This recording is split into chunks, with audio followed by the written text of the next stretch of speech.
Ya, Assalamualaikum warahmatullahi wabarakatuh. Ya, hari ini gue akan menyampaikan materi lagi ya tentang manhaj Taji Muhammadiyah, pendekatan pemikiran dalam menyikapi masalah agama dan kehidupan di Muhammadiyah. Ya, dahuluannya.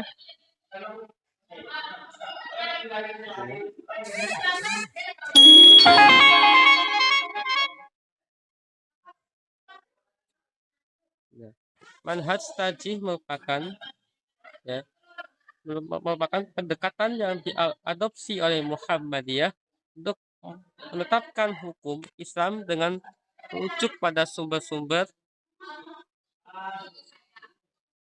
utama seperti Al-Quran dan hadis. Metode ini juga mengedepankan pertimbangan konteks sosial dan budaya sehingga hukum yang ditetapkan relevan dan sesuai dengan perkembangan masyarakat. Nah, sejarah dan latar belakang manhaj Taji. Menelusuri perjalanan manhaj Taji dalam konteks sejarah dan perkembangan Muhammadiyah di Indonesia. Nah, pada tahun 1912 sejak berdirinya Muhammadiyah ya, itu sebagai organisasi yang bertujuan untuk memperbaharui pemikiran Islam di Indonesia. Di tahun 1920,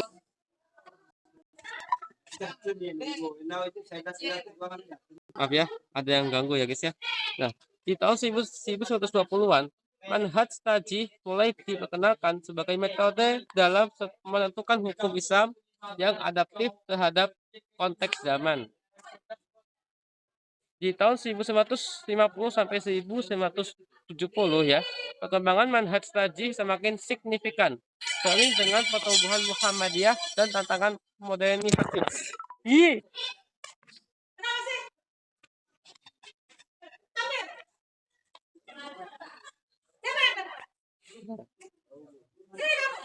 tahun 2000-an ya, manhaj Taji terus beradaptasi dengan tantangan globalisasi dan perubahan sosial, menjadikannya relevan dalam konteks kontemporer. Nah, itulah ya.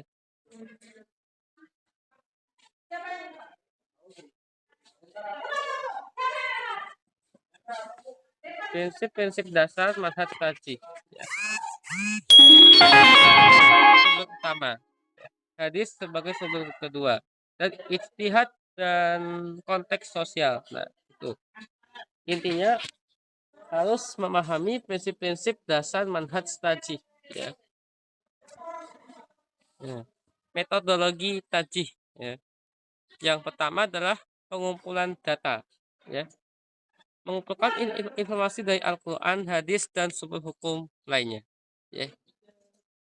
Yang kedua adalah analisis dalil. Jemur di sana, jangan bergerak. Menganalisis dan menilai kekuatan argumen dan dalil yang ada. Tuh. Pengambilan keputusan. Mengambil keputusan hukum berdasarkan konsensus di antara para ulama. Ya, itu dia.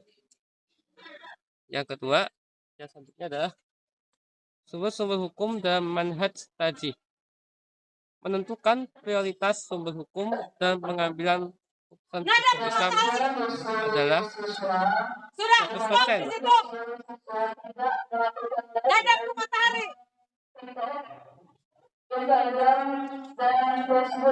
Di 100% itu adalah otoritas Al-Quran sebagai sumber hukum utama. Ya. Dan 80% itu ada otoritas hadis sebagai sumber hukum kedua yang penting. Nah, itu. Dan 50%-nya adalah otoritas ijtihad yang mempertimbangkan konteks sosial dan budaya. Nah, ini ada peran Taji dalam Muhammadiyah ada dua, yaitu memperkuat pemahaman agama. Ya. Manhaj Taji memiliki peran penting dalam memperkuat pemahaman agama di kalangan umat Islam, terutama anggota Muhammadiyah. Metode ini mendorong pengkajian yang mendalam terhadap Al-Quran dan hadis, serta mendorong anggota untuk memahami ajaran Islam dalam konteks yang lebih luas. Ya, yang kedua adalah menjawab tantangan zaman. Ya, selain itu, manhaj Taji juga berfungsi untuk menjawab tantangan zaman. seperti modernisasi, globalisasi, dan perbedaan pandangan di masyarakat. Dengan pendekatan yang adaptif, Muhammadiyah berusaha untuk menerapkan ajaran Islam yang relevan dalam situasi kontemporer.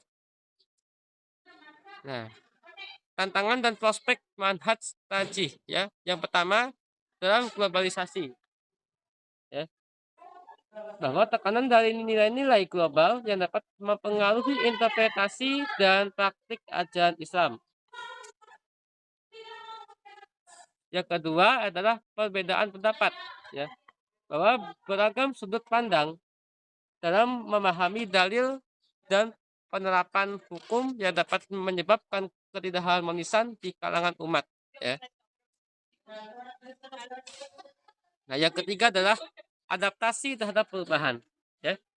Kemampuan untuk menanggapi perkembangan zaman dengan tetap berpegang pada prinsip-prinsip dasar ajaran. Nah, itu.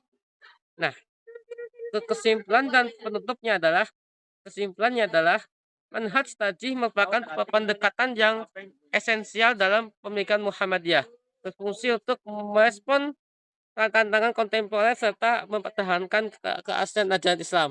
Melalui metode ini, Muhammadiyah berupaya memastikan setiap keputusan hukum yang diambil relevan dengan kondisi masyarakat saat ini. Oke, itu aja materi yang saya sampaikan hari ini, dan besok kita lanjutkan di materi yang sangat menarik ya. Jangan lupa pantau channel YouTube saya, Fauzan Anak Semarang channel ya. Dan sebelum saya tutup, saya akan menyampaikan sebuah kata-kata yang sama seperti yang kemarin, bahwa Kiai Haji Ahmad Dahlan mengatakan, hidup-hidupilah Muhammadiyah dan mencari hidup Muhammadiyah di dalam Muhammadiyah. Maaf. Itu aja yang saya sampaikan hari ini. Nasun minallah wa fatul qaib wa basyiril mu'minin. Wassalamualaikum warahmatullahi wabarakatuh.